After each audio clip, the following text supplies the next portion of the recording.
जय जोहार, जय आदिवासी साथियों। आज लाइव आने का मकसद, आज जो कांग्रेस की बड़वानी में आदिवासी समागम यात्रा होने जा रही है, उन राजनीतिक दलों से सवाल लेकर हम आज लाइव आए हैं। क्योंकि जितने भी राजनीतिक दल हुए हैं वो हमेशा आदिवासियों का इस्तेमाल करते आए हैं और वर्तमान परिस्थिति में कांग्रेस भी आदिवासियों को लुभाने की कोशिश में है। जब 15 महीने तक मध्य प्रदेश में इनकी सरकार रही, तब आदिवासी मुद्दों को लेकर ना तो इन्होंने विधानसभा में आवाज़ उठाई, ना ही कभी मध्य प्रदेश की महामहिम राज्यपाल महोदय से मिलकर आदिवासियों के संवैधानिक अधिकार 5वीं और 6ठी अनुसूची के लिए उनसे बात करने गए, ना चर्चा करने गए। और आज वोट बैंक की खातिर आदिवासी हितैषी होने का ढोंग कर रहे हैं और बड़वानी में आदिवासी अधिकार समागम यात्रा निकाल रहे हैं। जो लोग सत्ता पक्ष में आज़ादी की बात से थे, जब इनकी सत्ता सेंट्रल गवर्नमेंट में भी रही, जब इनकी सत्ता स्टेट गवर्नमेंट में भी रही, तब भी इन्होंने आदिवासी मुद्दों को लेकर कभी सजग नजर नहीं आए। और अब जब इनकी सत्ता की जमीन खिसक रही, तब ये लोग आदिवासी हितैषी होने का ढोंग कर रहे हैं। बड़ा ताज्जुब होता है कि जब हमारी समाज के कुछ अपवाद लोग इन पार्टियों में शामिल होकर जयस को ही किसी के ए टीम बी टीम बनाने में लगे हुए हैं। साथियों, आज यह पीला गमछा जयस की सांस्कृतिक और सामाजिक पहचान बन चुका है और इस पीले गमछे को डालकर लोग मंचों से कांग्रेस की भाषाएं बोल रहे हैं, लोग मंच से बीजेपी की भाषाएं बोल रहे हैं और राजनीतिक भाषा का बोल रहे हैं।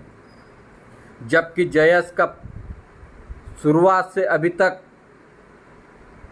हमेशा एक ही उद्देश्य रहा है, आदिवासियों की संस्कृति, रूढ़ी प्रथा, आदिवासियों के संवैधानिक अधिकार सुरक्षित रहे और उसको धरातल पर कैसे अमलीकरण में लाया जाए, इस पर जोर दिया जा रहा है।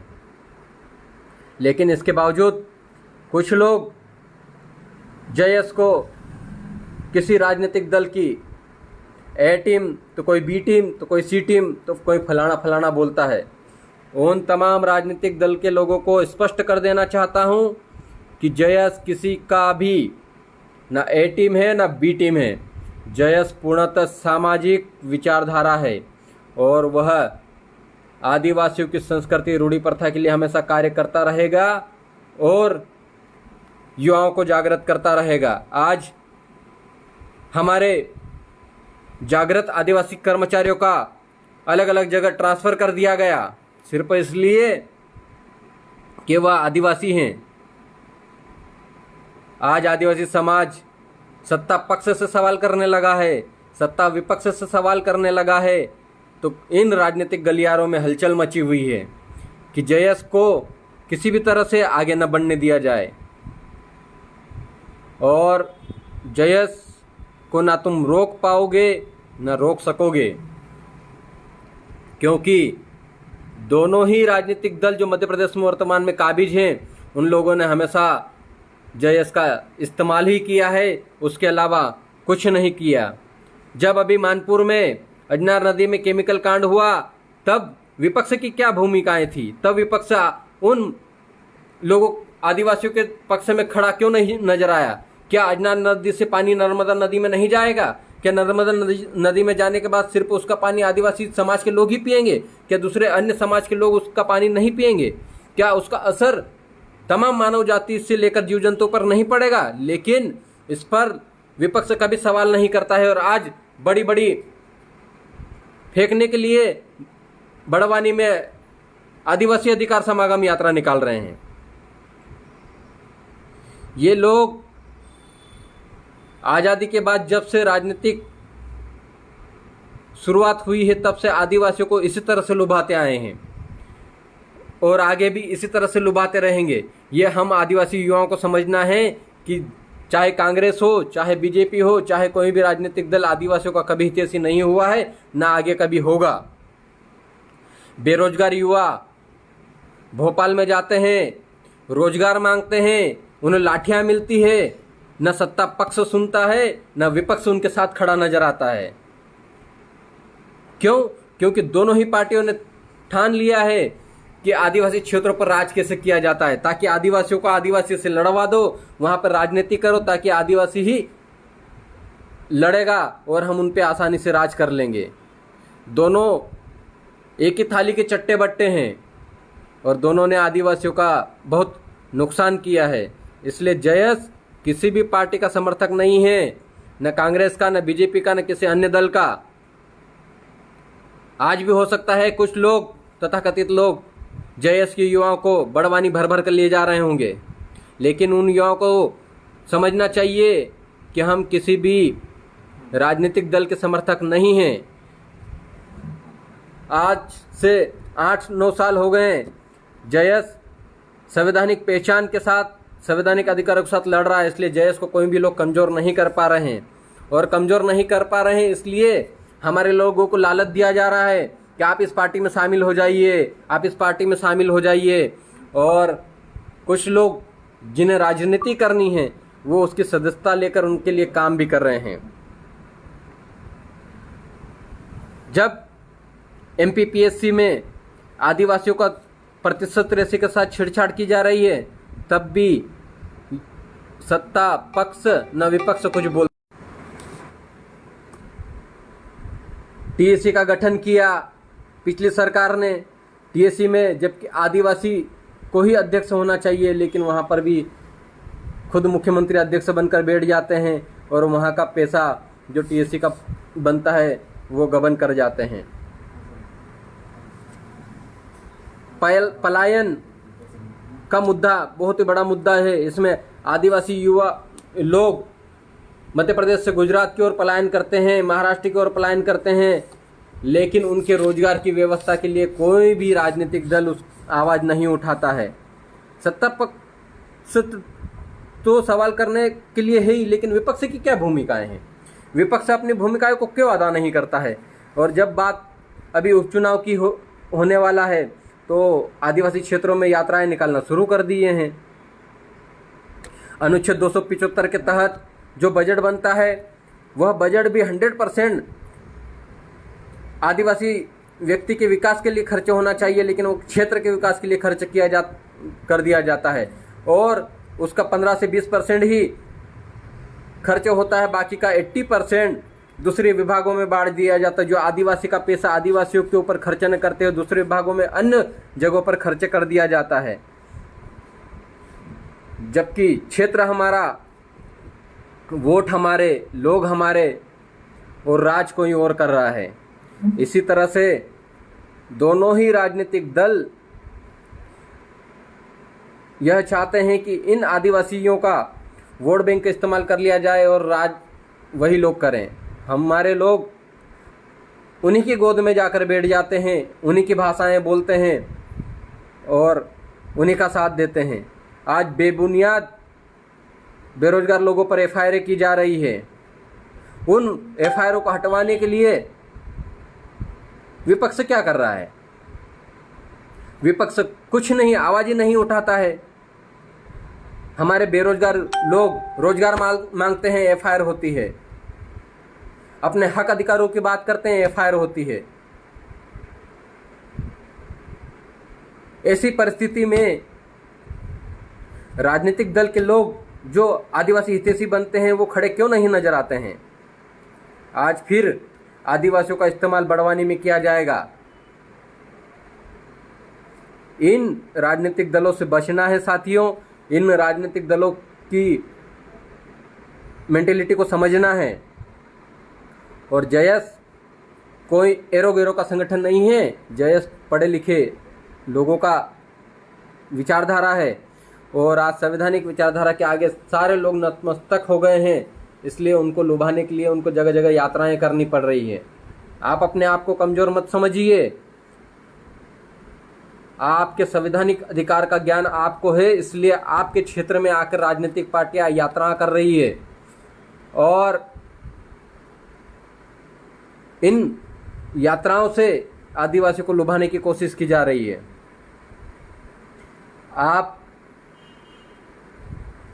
आदिवासी क्षेत्रों में निवासरत तमाम आदिवासी युवा जो अपने हक अधिकार के लिए लड़ रहा है, उन्हें सैल्यूट है कि आपने बड़ी बड़ी पार्टियों को झुका दिया है और उनको मजबूर कर दिया है कि आदिवासी क्षेत्रों में आकर ऐसी यात्राएं करें। लेकिन ऐसी यात्राओं को बहकाव में नहीं रहना है, क्योंकि ये आ जाएंगे, कल सत्ता में आने के बाद फिर चुप हो जाएंगे और यही लोग हमारे बेरोजगार युवाओं पर एफआईआर करेंगे, हमारे युवाओं को दबाने की कोशिश करेंगे।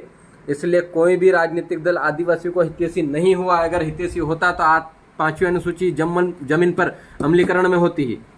संविधान लागू होने के साथ ही 5वीं अनुसूची लागू हो गई थी, क्योंकि संविधान लागू होने के साथ ही तमाम तरह के संविधान में लिखी गई चीजें लागू हो जाती है, पूरे देश भर में लागू है। लेकिन ये कहते हैं कि हम लोग इसको लागू करवाएंगे। आप लोग अमल में लाइए ना। अमल में लाने में क्या परेशानी है? इन्हें पता है कि जब 5वीं अनुसूची अमल में आ जाएगी तब इनके राजनीतिक हथकंडे जो आज अपना रहे हैं ये बंद हो जाएंगे, क्योंकि उसमें स्पष्ट रूप से लिखा हुआ है कि आदिवासी क्षेत्रों में 5वीं अनुसूची के तहत पूर्णतः स्वशासन आदिवासियों का होगा। और यह वही नहीं चाहते हैं कि आदिवासियों का स्वशासन नहीं होना चाहिए, सत्ता हमारी ही रहनी चाहिए, आदिवासी क्षेत्रों पर राज हमारा रहना चाहिए। यह लोग राजनीतिक पार्टी के लोग चाहते हैं। इसीलिए मेरा युवाओं से अनुरोध है कि वह इन लोगों के बहकाव में आकर कभी भी भड़के ना, कभी भी इन लोगों के चाल में फंसे ना। जो लोग कांग्रेस या बीजेपी की सदस्यता ले लिए हैं वो लोग उसी पार्टी के हैं, ना कि जेएस के। साथियों, यह पीला गमछा डाल लेने से कोई जयस नहीं हो जाता। जयस होने के लिए आपके मस्तिष्क में, आपके दिमाग और दिल में जयस की विचारधारा होनी चाहिए, आदिवासियत विचारधारा होनी चाहिए। तमाम तरह के राजनीतिक लोग इस गमछे को गले में डालकर घूम रहे हैं और कह रहे हैं हम लोग जयस हैं और जयस हमारे से चलता है। ऐसा बिल्कुल भी नहीं है। जयस किसी से नहीं चलता है। जयस हर एक आदिवासी युवाओं से चलता है जो समाज के हित की बात करता है, आदिवासी अधिकारों की बात करता है, वही जयस है, ना कि राजनीतिक दल जयस है।